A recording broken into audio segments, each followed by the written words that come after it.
या आप भी उसके झूठ पे भरोसा कर चुके हैं कि लोगों से अपने ऊपर थू थू करवाएंगे? मुझे लगता था कि अगर रानी वो जो भी है मेरी सगी बहन है। तो क्या आप उसे घर में रख आप फिजा के बारे में कोई फैसला करेंगे? ज़ारून, अब मामला सिर्फ तुम्हारी मोहब्बत का नहीं है, हमारी इज्जत का भी है। सारी दुनिया भी मेरे खिलाफ होगी ना, तो आप मेरे साथ खड़े होंगे।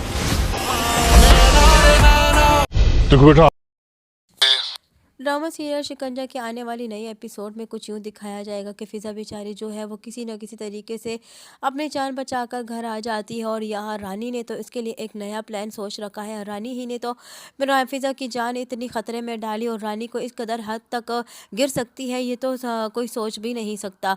रानी नहीं जानती थी कि जो जो जो किसी की इज्जत बेचने पे तुली हुई है, उसको तो इस बात का भी डर नहीं है था कि वो लोग जो जिनके हवाले ये उसको कर रही है, वो लोग इसके लिए इसके साथ क्या क्या कर सकते हैं। और अच्छी तरह जानने के बावजूद उसने ये भी ना सोचा कि वो भी तो एक औरत है, और फिर भी उसे गलत हाथों में सौंपने दे दिया। यहाँ फ़िज़ा के साथ अल्लाह की मदद थी कि वो बच कर निकल आई, अपने घर की तरफ पहुँच गई। लेकिन यहाँ रानी को जैसे ही पता चलता है कि फ़िज़ा आ चुकी है, तो रानी तो ऑलरेडी फ़िज़ा से इस कदर नफरत करती है, क्योंकि वो नहीं चाहती कि वो उसकी भाभी बने। तो इसी वजह से जब वो आती है तो उसे अपने घर से निकाल देती है। और यहाँ रिदा जब भागती है फ़िज़ा की तरफ, तो रिदा को भी धक्के देती है। रानी तो इस कदर गिर चुकी है कि वो तो अब बात बात पर रिदा पर हाथ भी उठाने लगी है। रिदा बेचारी तो उसका कुछ नहीं बिगाड़ सकती, रिदा बस उसका खामोशी से तमाशा देखती रह जाती है। रिदा न जाने कब सही होगी, न जाने कब उसका डर ख़त्म हो जाएगा, और यहाँ रानी की न जाने कब हकीकत खोलकर सामने आएगी साकिब के सामने।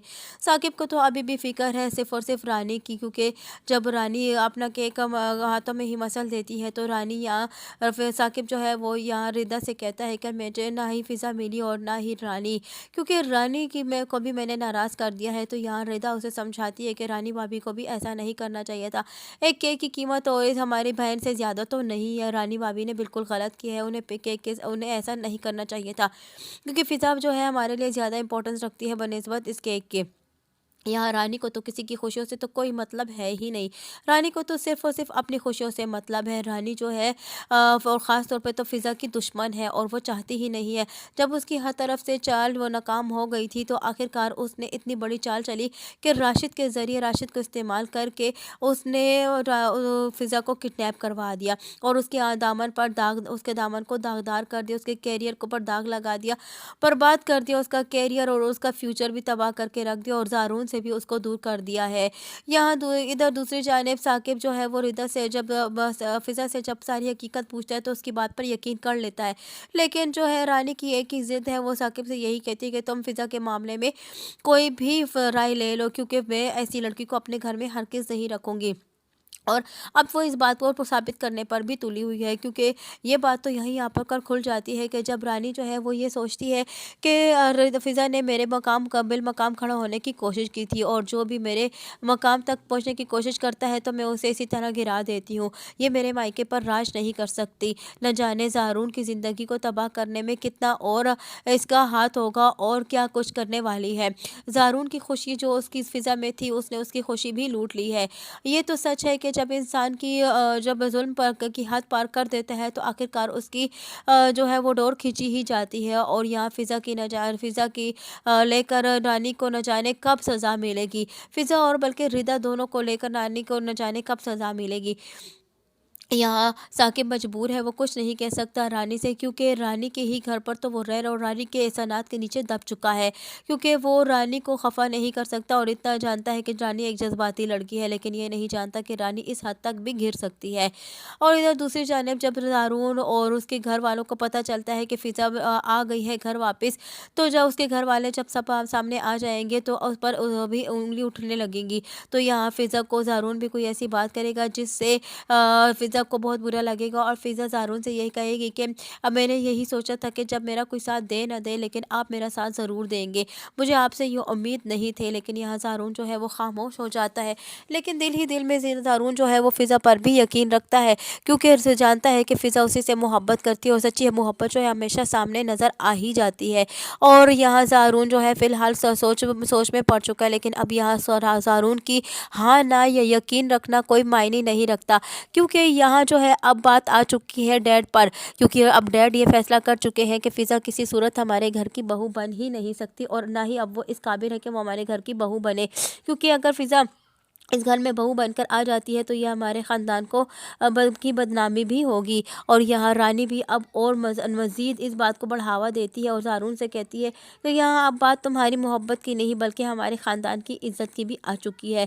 और उसने तो अब ये भी फुटेज जो है वो सबको दिखा देगी जो उस दौरान वो फ़िज़ा किडनैप हुई थी, तो इस बात का सबको यकीन दिलवा देगी कि फ़िज़ा जो थी वो ख़ुद अपनी मर्ज़ी से गई थी और अपनी मर्ज़ी से लौट कर आई है, क्योंकि फ़िज़ा सारी प्लान तो इसने यही बनाया था कि वो इसे किडनैप करेगी और जब फ़िज़ा भागकर आ भी जाए, अगर बचकर आ भी जाती है तो वो ये साबित कर सके कि फ़िज़ा जो थी वो अपनी मर्ज़ी से गई थी और फ़िज़ा के दामन को दागदार वो कर दे। यहाँ फ़िज़ा जो है बेचारी मजबूर है, लाचार है, कुछ नहीं कर सकती और ना ही उसके पास कोई सबूत है। वो सिर्फ रो रो कर दुहाइयाँ ही दे रही है और कस्में खा रही है कि मैंने ऐसा कुछ भी नहीं किया। यहाँ ज़ारून जो है अब दो राय पर हो चुका है, क्योंकि उसके डैड ने उसके आगे ये शर्त रख दी है कि अगर तुम फ़िज़ा को अपनाओगे तो हमें छोड़ दोगे, या तो तुम फ़िज़ा को चुनो या तो फिर तुम हमें चुनो।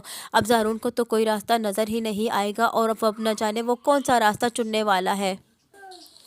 अब हो सकता है कि आने वाले वक्त में ये हो सकता है कि रानी जो है अब साकिब को इस बात के लिए मजबूर करेगी कि वो फ़िज़ा को इस घर से निकाल दे और साकिब मजबूर हो जाएगा इसानों तले दब के रानी के और वो फ़िज़ा को इस घर से निकाल देगा। और लेकिन इस मर्तबा फ़िज़ा अकेली नहीं जाएगी इस घर से, अगर जाएगी तो वो साथ अपने रिदा को भी लेकर जाएगी। और यहाँ रिदा भी ये फैसला कर देगी कि अगर फ़िज़ा को इस घर से निकाला जाएगा तो फ़िज़ा अकेले नहीं जाएगी, मैं भी और ये भी हो सकता है कि अब जब फ़िज़ा और रिदा इस घर से निकल जाएंगी तो ज़ाहिरी बात है उनके पास तो रहने के लिए कोई जगह नहीं होगी और ना ही कोई सहारा होगा। उन्हें पुप्पो के अलावा कोई नज़र नहीं आएगा, क्योंकि पुप्पो ही थी जो उन्हें मोहब्बत करती थी और इनसे अपने पास रखती थी और अरहम जैसा इंसान। और अरहम से जब वो रब्ता करेंगी तो यहाँ दूसरी जानिब जब वो पहुँच जाएंगी पुप्पो के घर, तो यहाँ अरहम का भी निकाह हो रहा होगा कि अचानक अरहम का निकाह जो है अरहम ने रिदा को देखकर अपना निकाह रोक देगा और हो सकता है कि यहाँ अब इसी वक्त में रिदा का ही निकाह हो जाए अरहम के साथ। और ये भी हो सकता है कि यहाँ पुप्पो जो है वो रिदा को और फ़िज़ा को देखकर बहुत ज़्यादा गुस्से में आ जाए और एक नया बिखेड़ा बढ़ जाए और जिसकी वजह से फ़िज़ा और रिदा को इस घर से भी निकाला जाए। और ये भी हो सकता है कि अरहम रिदा और फ़िज़ा को इस घर से ना जाने दे और उसी वक्त ये फैसला कर दे कि अगर वो निकाह करेगा तो सिर्फ़ और सिर्फ रिदा से करेगा और उसे सहारा देगा। यूँ ये दोनों को एक घर छत मिल जाएगी और यहाँ न जाने अब न जा कब रानी की हकीकत खुलकर सामने आएगी, क्योंकि ज़ारून को किसी हद तक शक तो हो चुका है कि ज़रूर कि वाकई में फ़िज़ा जो है वो किडनैप हो चुकी है, बस उसे इस बात को साबित करना है। क्योंकि अब यहाँ सच जो इस बात में रानी ने जो चाल चली थी उसमें वो कामयाब हो चुकी है और ये बात साबित कर चुकी है कि फ़िज़ा अपनी मर्ज़ी से गई थी और अपनी मर्ज़ी से आई है। लेकिन अब उसे ये साबित करना है कि फ़िज़ा अपनी मर्ज़ी से नहीं बल्कि उसे किडनैप किया गया था। और अब ये ज़ारून जो है ये आने वाले वक्त में जो है ज़ारून इस बात को हकीकत में बदल कर ही रहेगा और सारा सबूत सामने ला कर ही रहेगा अपने डैड के, क्योंकि ज़ारून जो है वो फ़िज़ा से बहुत मोहब्बत करता है और इतना तो वो जान चुका है कि फ़िज़ा कभी कुछ गलत नहीं कर सकती। आने वाली नई एपिसोड में मज़ीद क्या होने वाला है यही सब कुछ जानने के लिए जुड़े रहिए खान रामा रिव्यू के साथ। वीडियो पसंद आई हो तो वीडियो को लाइक करना और चैनल को सब्सक्राइब करना हरगिज़ ना भूलिएगा।